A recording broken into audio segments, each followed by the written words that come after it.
Hello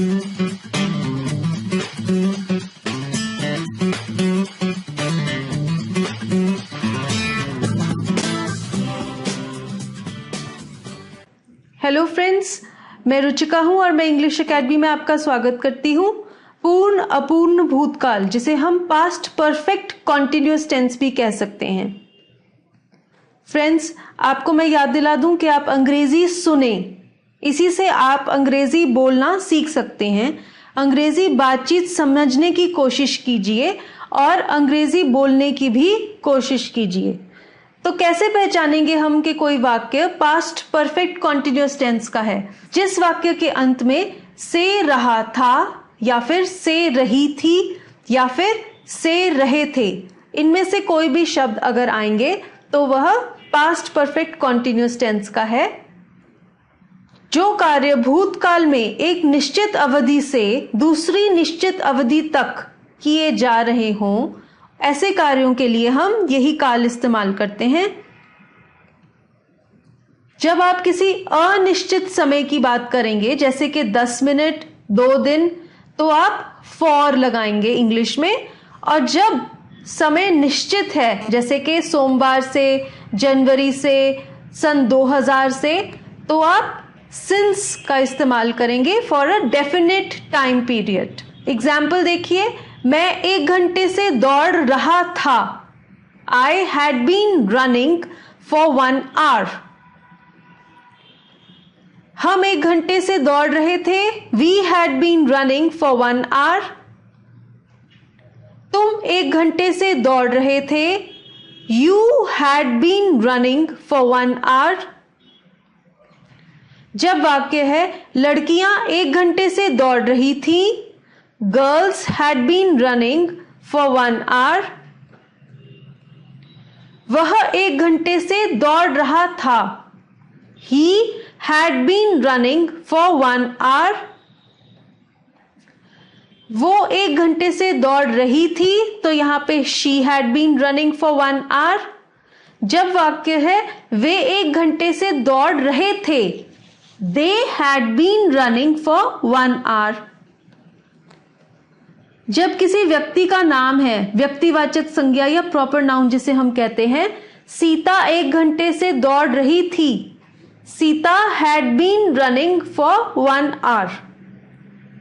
तो अब मैं आपको बताती हूं कि पूर्ण अपूर्ण भूतकाल को इंग्लिश में जब हम कन्वर्ट करेंगे तो इसका नियम क्या है। चाहे एक वचन हो या फिर बहुवचन हो, हम यूज करेंगे हैड बीन, उसके साथ वर्ब की बेस फॉर्म और उसके साथ आईएनजी जोड़कर वाक्य बनाएंगे।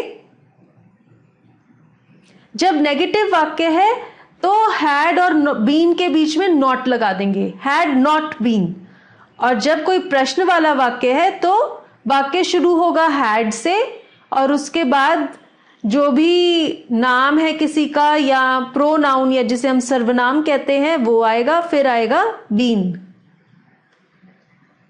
एग्जाम्पल देखिए, मैं कल से फिल्म देख रहा था।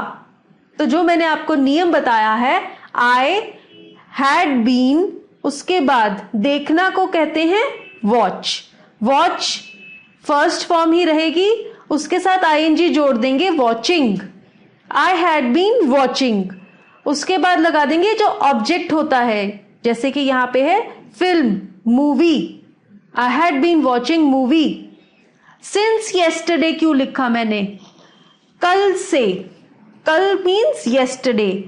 सिंस इसलिए आया क्योंकि येस्टरडे है जो, ये निश्चित समय नहीं है। हम ये नहीं कह सकते कि ये कौन सा दिन था, इसलिए यहां पे जैसा कि ये अनिश्चित समय है तो हम इस वाक्य में सिंस येस्टरडे लिखा है। हमने सिंस इसलिए लिखा है क्योंकि ये निश्चित समय है, येस्टरडे से देख रहा है। तो जब समय निश्चित होता है तो हम सिंस का इस्तेमाल करते हैं। चलिए अगला एग्जाम्पल देखिए, नेगेटिव वाक्य, मैं कल से फिल्म नहीं देख रहा था। नेगेटिव वाक्य का रूल है नॉट आ जाएगा। I had not been watching movie since yesterday. अगला एग्जाम्पल है प्रश्न का, क्या मैं कल से फिल्म देख रहा था? तो वाक्य शुरू होगा हैड से। Had I been watching movie since yesterday. ये एग्जाम्पल है हम का। हम उस कॉलेज में 5 वर्ष से पढ़ रहे थे। वी हैड बीन, पढ़ना को कहते हैं स्टडी, उसके साथ आईएनजी लगा देंगे, studying in that college for 5 years। अब यहां पे फॉर आएगा क्योंकि ये अनिश्चित समय है। ये 5 years कब से शुरू हुए ये निश्चित नहीं है, इसलिए हम फॉर लगाएंगे। नेगेटिव वाक्य है तो बन जाएगा we had not been studying in that college for 5 years। जब प्रश्न वाला वाक्य होगा तो हम वाक्य हैड से शुरू करेंगे। Had we been studying in that college for 5 years। अगला एग्जाम्पल है जब दूसरे व्यक्ति की बात करेंगे। तुम 4 साल से अंग्रेजी सीख रहे थे। इसका नियम आपको मैं बता चुकी हूं। यू हैड बीन, लर्न, सीखना को कहते हैं लर्न, आईएनजी लगाकर लर्निंग बन गया। You had been learning English 4 साल से, यहां पे भी फॉर आएगा फॉर 4 years, क्योंकि ये जो 4 years हैं ये कब से शुरू हुए थे वो हमें पक्का नहीं पता, इनडेफिनेट है, अनिश्चित समय है, इसलिए हम फॉर लिखेंगे। नेगेटिव सेंटेंस होगा तो कहेंगे you had not been learning English for 4 years। और जब प्रश्न होगा तो हम वाक्य शुरू करेंगे हैड से। Had you been learning English for 4 years। अब एग्जाम्पल है जब आप किसी तीसरे व्यक्ति बहुवचन का वाक्य बनाएंगे, एक से ज्यादा है या फिर कोई जातिवाचक संज्ञा है, कॉमन नाउन। वे 1 घंटे से हंस रहे थे। नियम के अनुसार दे हैड बीन, दोस्तों हंसना को कहते हैं लाफ, लाफ के साथ आईएनजी जोड़ दीजिए, लाफिंग फॉर 1 hour। यहां पे भी फॉर लगाएंगे क्योंकि हमें ये नहीं पता कि वो कौन सा समय था, कौन सा 1 घंटा था जब वो हंस रहे थे। नेगेटिव वाक्य है they had not been laughing for 1 hour। जब आप प्रश्न पूछेंगे तो आप कहेंगे had they been laughing for 1 hour। जब नेगेटिव सेंटेंस है विद्यार्थी जनवरी से मेहनत नहीं कर रहे थे। Students had not been working hard since January. जब प्रश्न है तो आप वाक्य शुरू करेंगे हैड से। Had students been working hard since January. अब देखिए एग्जाम्पल 3rd पर्सन सिंगुलर का या फिर किसी प्रॉपर नाउन का। वह 2 हफ्तों से स्वेटर बुन रही थी। She had been knitting. अब निटिंग क्या है? स्वेटर बुनना को इंग्लिश में कहते हैं निट। निट के साथ आईएनजी लगा दिया, knitting. She had been knitting a sweater for 2 weeks। यहां पे फॉर लगाएंगे क्योंकि ये अनिश्चित समय है। जब नेगेटिव वाक्य है she had not been knitting a sweater for the last 2 weeks। और जब प्रश्नात्मक वाक्य है had she been knitting a sweater for the last 2 weeks, ऐसे कहेंगे। अब देखिए वाक्य जहां पे एक प्रॉपर नाउन व्यक्तिवाचक संज्ञा लगाई है। रोहन के पिता कई सालों से कपड़े का व्यापार कर रहे थे। ध्यान से सुनिए, Rohan's father.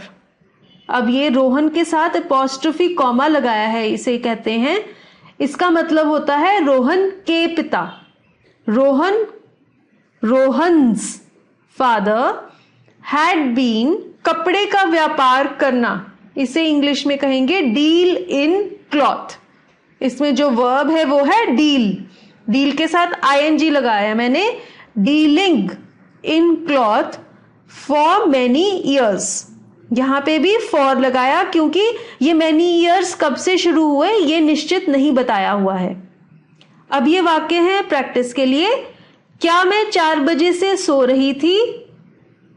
Had I been sleeping since 4 o'clock? हम 4 दिनों से रोटी नहीं खा रहे थे। We had not been eating food for 4 days. सुबह से बारिश हो रही थी। It had been raining since morning.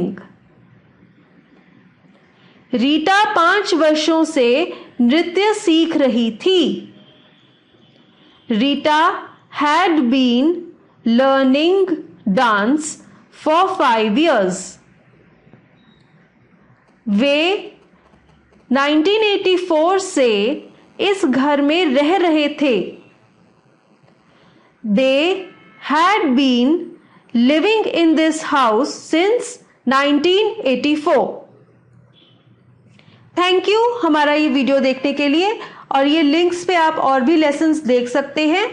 Do subscribe to the English Academy. धन्यवाद।